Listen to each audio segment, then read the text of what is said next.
I've been standing beside Michael to support and strengthen him since the first year of the reign of Darius the Mede. Now then, I will reveal the truth to you. 3 more Persian kings will reign to be succeeded by a fourth, far richer than the others. He will use his wealth to stir up everyone to fight against the kingdom of Greece. Then a mighty king will rise to power, who will rule with great authority and accomplish everything he sets out to do. But at the height of his power, his kingdom will be broken apart and divided into 4 parts. It will not be ruled by the king's descendants, nor will the kingdom hold the authority it once had, for his empire will be uprooted and given to others. The king of the south will increase in power, but one of his own officials will become more powerful than he and will rule his kingdom with great strength. Some years later, an alliance will be formed between the king of the north and the king of the south. The daughter of the king of the south will be given in marriage to the king of the north to secure the alliance, but she will lose her influence over him, and so will her father. She will be abandoned along with her supporters. But when one of her relatives becomes king of the south, he will raise an army and enter the fortress of the king of the north and defeat him. When he returns to Egypt, he will carry back their idols with him, along with priceless articles of gold and silver. For some years afterward, he will leave the king of the north alone. Later, the king of the north will invade the realm of the king of the south, but will soon return to his own land. However, the sons of the king of the north will assemble a mighty army that will advance like a flood and carry the battle as far as the enemy's fortress. Then, in a rage, the king of the south will rally against the vast forces assembled by the king of the north and will defeat them. After the enemy army is swept away, the king of the south will be filled with pride and will execute many thousands of his enemies. But his success will be short-lived. A few years later, the king of the north will return with a fully equipped army far greater than before. At that time, there will be a general uprising against the king of the south. Violent men among your own people will join them in fulfillment of this vision, but they will not succeed. Then the king of the north will come and lay siege to a fortified city and capture it. The best troops of the south will not be able to stand in the face of the onslaught. The king of the north will march onward unopposed. None will be able to stop him. He will pause in the glorious land of Israel, intent on destroying it.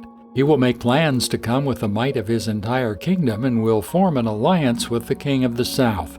He will give him a daughter in marriage in order to overthrow the kingdom from within, but his plan will fail.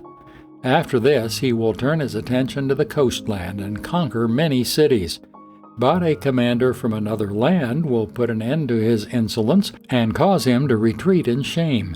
He will take refuge in his own fortresses, but will stumble and fall and be seen no more. His successor will send out a tax collector to maintain the royal splendor, but after a very brief reign he will die, though not from anger or in a battle. The next to come to power will be a despicable man who is not in line for royal succession. He will slip in when least expected and take over the kingdom by flattery and intrigue.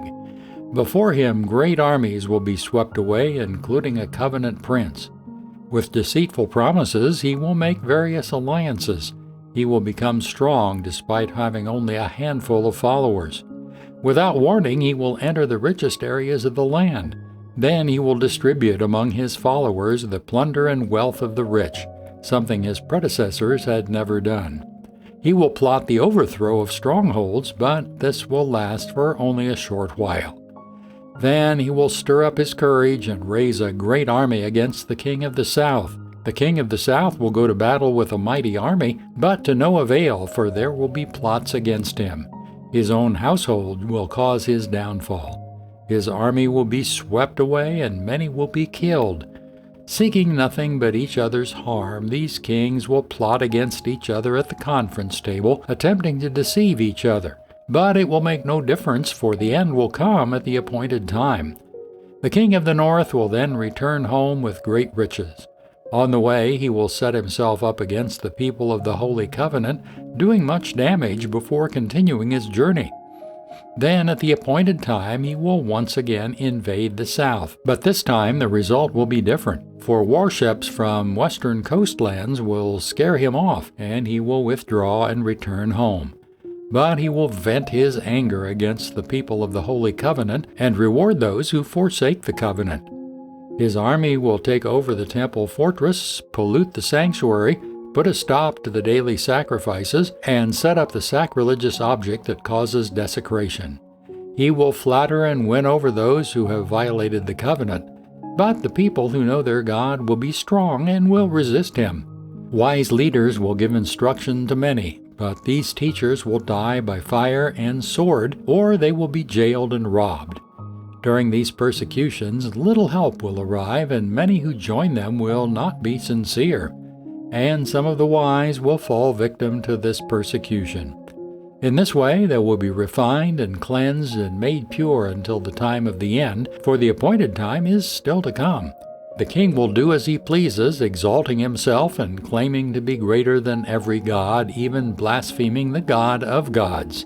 He will succeed, but only until the time of wrath is completed, for what has been determined will surely take place. He will have no respect for the gods of his ancestors, or for the God loved by women, or for any other god, for he will boast that he is greater than them all. Instead of these, he will worship the god of fortresses, a god his ancestors never knew, and lavish on him gold, silver, precious stones, and expensive gifts. Claiming this foreign god's help, he will attack the strongest fortresses. He will honor those who submit to him, appointing them to positions of authority and dividing the land among them as their reward. Then, at the time of the end, the king of the south will attack the king of the north. The king of the north will storm out with chariots, charioteers, and a vast navy. He will invade various lands and sweep through them like a flood. He will enter the glorious land of Israel, and many nations will fall. But Moab, Edom, and the best part of Ammon will escape. He will conquer many countries, and even Egypt will not escape. He will gain control over the gold, silver, and treasures of Egypt, and the Libyans and Ethiopians will be his servants. But then news from the east and the north will alarm him, and he will set out in great anger to destroy and obliterate many. He will stop between the glorious holy mountains and the sea, and will pitch his royal tents. But while he is there, his time will suddenly run out, and no one will help him.